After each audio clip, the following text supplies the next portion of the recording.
उत्तराखंड में आपदा क्षति को लेकर पीएम मोदी की उच्च स्तरीय बैठक। 1200 करोड़ का राहत पैकेज देने की घोषणा। प्रभावित लोगों से भी की मुलाकात।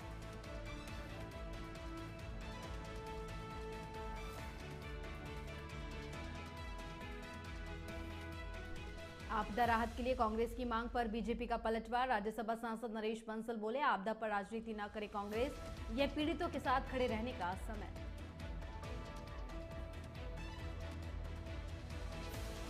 नेपाल संकट को लेकर चंपावत में अलर्ट। कुमाऊं आईजी रिद्धम अग्रवाल ने सीमावर्ती क्षेत्र का लिया जायजा। पुलिस को अलर्ट रहने के दिए निर्देश।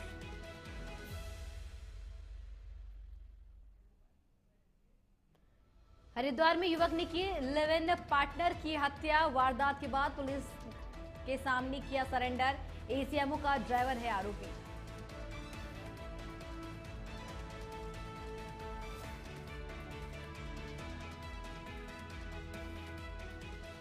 वंदे भारतम इंडिया हेड में आप सभी का स्वागत है। मैं हूं आपके साथ ऋतुश्री पथरिया। नजर डालते हैं खबरों पर।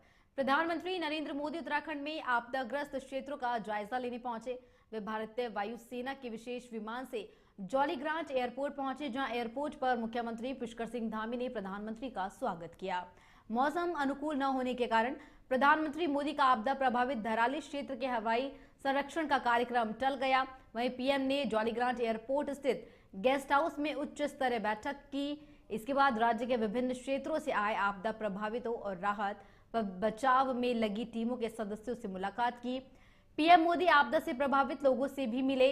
प्राकृतिक आपदा से ग्रस्त उत्तराखंड को प्रधानमंत्री नरेंद्र मोदी ने 1200 करोड़ का राहत पैकेज देने की घोषणा की है।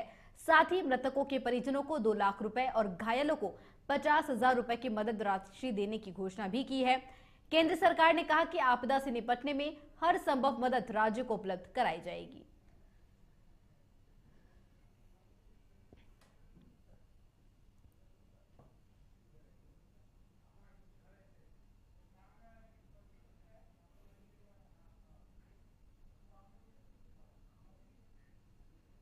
देहरादून कांग्रेस के प्रदेश अध्यक्ष करण मेहरा की ओर से हाल ही में आपदा राहत के लिए 20,000 करोड़ रुपए की मांग की थी। इस पर राज्यसभा सांसद नरेश बंसल ने कड़ा बयान दिया है। उन्होंने कहा कि वर्ष 2013 की आपदा भी बेहद भयावह थी और उस समय केंद्र और राज्य दोनों जगह कांग्रेस की सरकार थी। ऐसे में कांग्रेस को बताना चाहिए कि उस समय कितनी राशि की मांग की गई थी और वास्तव में कितनी मदद मिली थी। कांग्रेस के हर मुद्दे पर राजनीति करना ठीक नहीं है।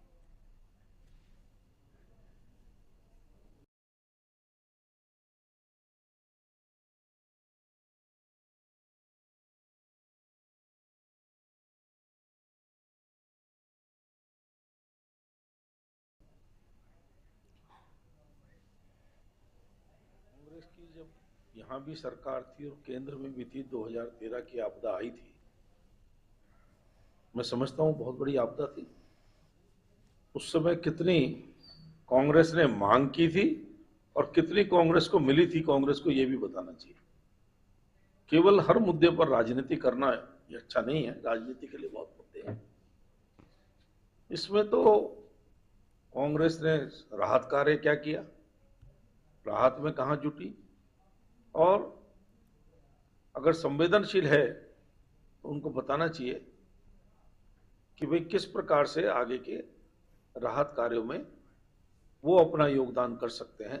उस योगदान के पड़ोसी देश नेपाल में बिगड़ रही हालातों को लेकर चंपावत जिले के सीमा क्षेत्र में पुलिस और एसएसबी हाई अलर्ट पर है।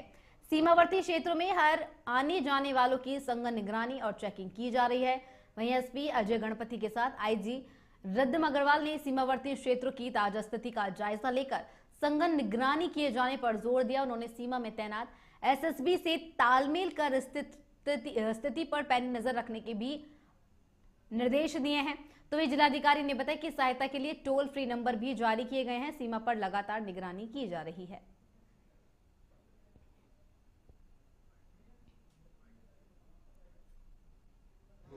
हमारे जो सीमावर्ती जितने भी गांव हैं वहाँ पे सभी ग्रामवासियों से बात की जा रही है।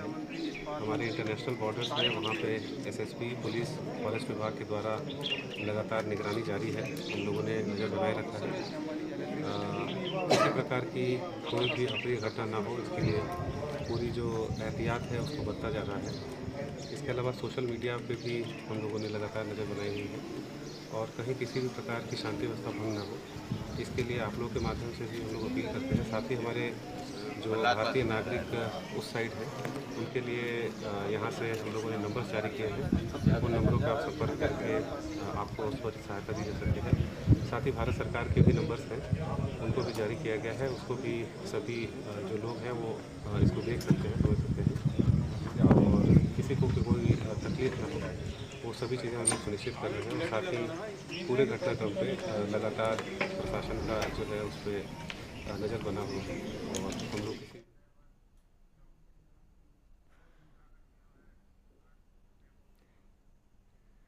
और इस खबर पर ज्यादा जानकारी के लिए उत्तराखंड से ब्यूरो हेड हमारे साथ वैभव पटवाल फोन लाइन पर जुड़ चुके हैं। वैभव, नेपाल में संकट के बाद से अब जो है उत्तराखंड में सीमावर्ती क्षेत्रों में जो है सुरक्षा बढ़ा दी गई है और ऐसे में आईजी ने भी वहां का दौरा कर जायजा लिया स्थिति का। क्या कुछ उन्होंने कड़े निर्देश दिए इस दौरान?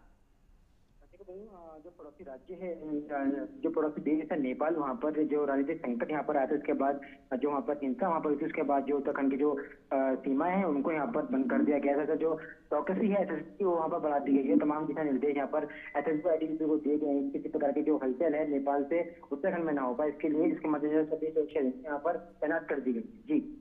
जी वैभव, बहुत बहुत धन्यवाद तमाम जानकारी साझा करने के लिए।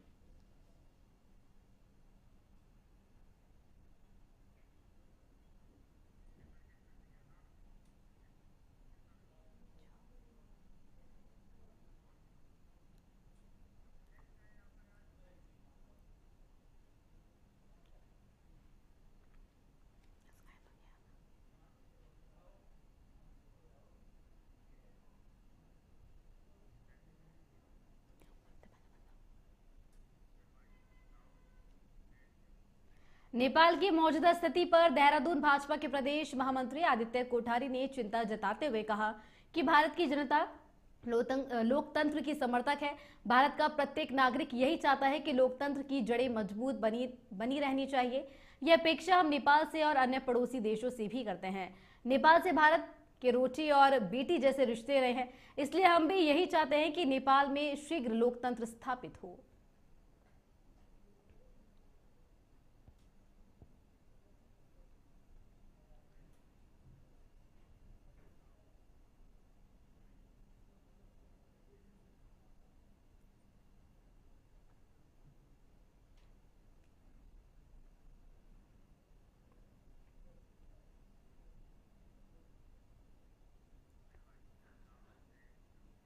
हरिद्वार के रानीपुर कोतवाली क्षेत्र में एसीएमओ के ड्राइवर ने अपनी लिव इन पार्टनर को हथियार से मारकर जो है उसकी हत्या कर दी। घटना के बाद आरोपी सीधे थाने पहुंचा और सरेंडर कर दिया। घटना के बाद क्षेत्र में सनसनी फैल गई। जानकारी के अनुसार युवती ब्यूटी पार्लर चलाती थी। दोनों की एक 8 साल की बेटी है, जबकि ड्राइवर के 2 अन्य बेटे भी है। पुलिस ने आरोपी को गिरफ्तार कर हत्या में प्रयुक्त हथियार भी बरामद कर लिया है। शुरुआती जांच में आपसी विवाद की को लेकर के हत्या की वजह बताया जा रहा है। पूरे मामले में आरोपी से गहनता से पूछताछ की जा रही है। और बता दें कि अपनी लिव इन पार्टनर की हत्या करने का एक युवक पर आरोप है। बता दें कि उसी ने ही अपनी लिव इन पार्टनर की धारदार हथियार से हमला कर उसको मौत के घाट उतार दिया। रानीपुर कोतवाली क्षेत्र का ये पूरा मामला है और जिसके बाद हत्या करने के बाद खुद ने ही अपने आप को पुलिस के हवाले सरेंडर कर दिया। तो वह पुलिस भी अपनी तरफ से मामले की जांच पड़ताल कर रही है।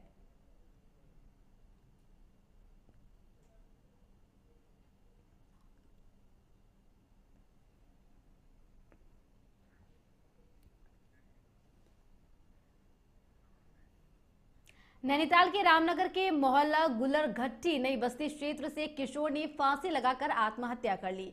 मौत की खबर से परिजनों में कोहराम मच गया है। 16 वर्षीय किशोर फैसल पुत्र नूर अली ने अज्ञात कारणों के चलते फांसी लगाकर अपनी जीवन लीला समाप्त कर ली। परिवार के अनुसार फैसल ने घर में ही फंदा लगाकर आत्महत्या की है।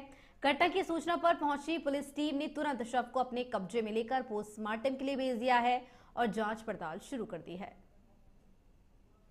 और बता दें कि नैनीताल के रामनगर में किशोर ने आत्महत्या की। बता दें कि उसने अपने उसने फांसी का फंदा लगाकर अपनी जीवन लीला समाप्त कर ली। बताया जा रहा है कि कुछ आपसी विवाद को लेकर के उसने ये कदम उठाया। तो वहीं इसकी मौत के बाद से ही परिवार में कोहराम मच गया है और पुलिस भी मामले की जांच पड़ताल में जुटी है।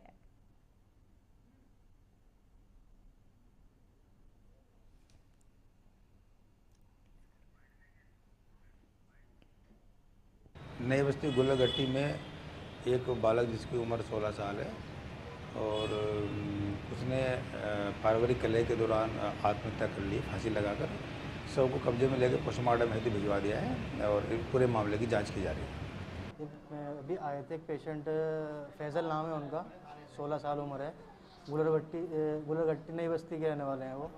तो हमारे पास तो मृत अवस्था में आए हैं अभी वो, बाकी पुलिस को बुला दिया गया, इन्फॉर्मेशन दे दी है, पुलिस आ गई है, अपना कार्रवाई कर रही है वो। खबरों की और प्रदेश भर में मौसम का कहर जारी है। वह अल्मोड़ा में सुबह से ही मौसम का मिजाज बदला हुआ है। मौसम विभाग की चेतावनी के मद्देनजर जिला प्रशासन ने सभी तहसीलों के आपदा प्रबंधन को अलर्ट मोड पर रखा है। अभी तक जनपद में सभी सड़क मार्गों पर यातायात व्यवस्था सुचारू है। एहतियातन के तौर पर सभी संवेदनशील सड़क मार्गों पर जेसीबी मशीन तैनात कर दी गई है ताकि सड़कों पर मलबा आने पर उसे तुरंत हटाकर मार्ग सुचारू किया जा सके।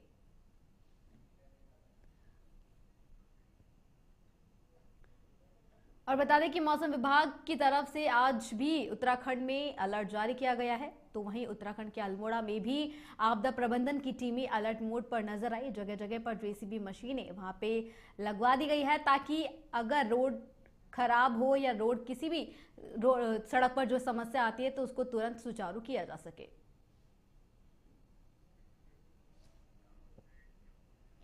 हरिद्वार शहर के एक होटल में आयोजित जागरूकता बैठक में खाद्य सुरक्षा विभाग के अधिकारियों ने व्यापारियों को कुट्टू के आटे के सेवन से जुड़ी बीमारियों के प्रति सचेत किया है।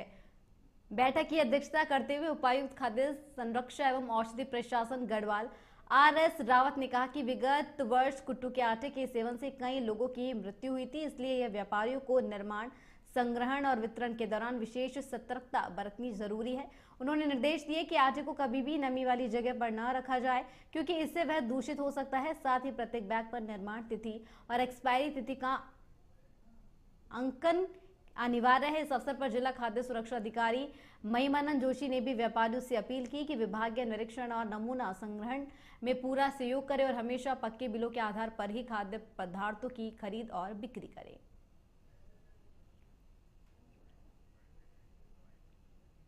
दरअसल हमारे आयुक्त खाद्य सुरक्षा वस्तु प्रशासन महोदय के निर्देश अनुसार हम लोग जो आगामी नवरात्र त्योहार आ रहे हैं उनमें घटनाएं होती रहती है हुई है। इस विषय में जैसे नवरात्र में कुट्टू के आटे से कई घटनाएं हुई है जिसमें हमने कार्रवाई की है।